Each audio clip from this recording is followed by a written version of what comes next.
কুরআনুল কারীমকে যদি আমরা জিজ্ঞাসা করি, হে কুরআনুল কারীম, তুমি আমাদেরকে বলো আমরা কাকে ফলো করব?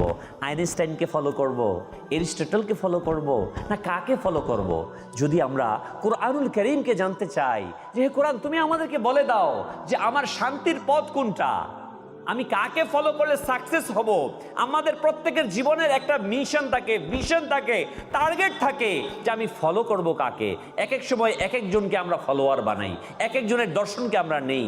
কিন্তু কোরআন, যে কোরআন হচ্ছে চিরন্তন, যে কোরআন হচ্ছে জীবন্ত, যে কোরআনের ব্যাপারে 1450 বছর পর্যন্ত রিচার্জ হচ্ছে বারবার, বরং যে ব্যক্তি এই কুরআনুল কারীমকে ভুল ধরার জন্য খোঁজ করেছে, রিচার্জ করেছে, সে নিজের ভুল খুঁজে পেয়ে হেদায়েতের পথে চলেছে।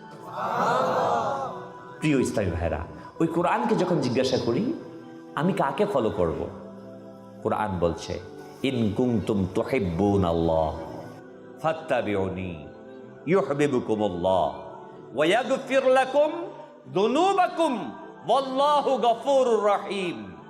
যদি তোমরা আল্লাহ তাআলাকে ভালোবাসতে চাও, আল্লাহকে পেতে চাও, আল্লাহকে পাওয়া মানে তোমার সাকসেস হওয়া, সফলতা আসা।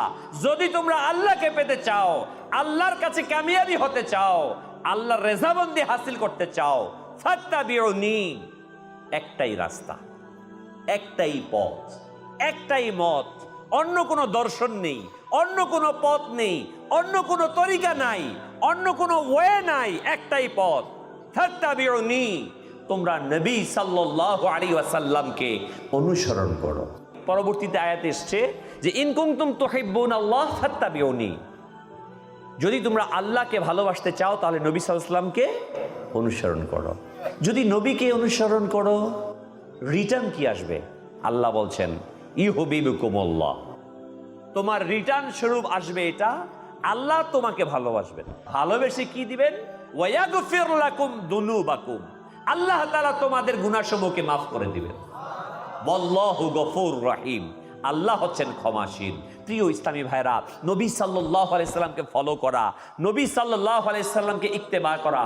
লাকাদ কানা লাকুম ফি রাসূলিল্লাহি উসওয়াতুন হাসানা, আল্লাহ তাআলা কোরআনে বলেন নিশ্চয়ই তোমাদের জন্য সর্বোত্তম আদর্শ, সর্বোত্তম ব্যক্তিত্ব হচ্ছে হুজুর সাল্লাল্লাহু আলাইহি ওয়াসাল্লাম।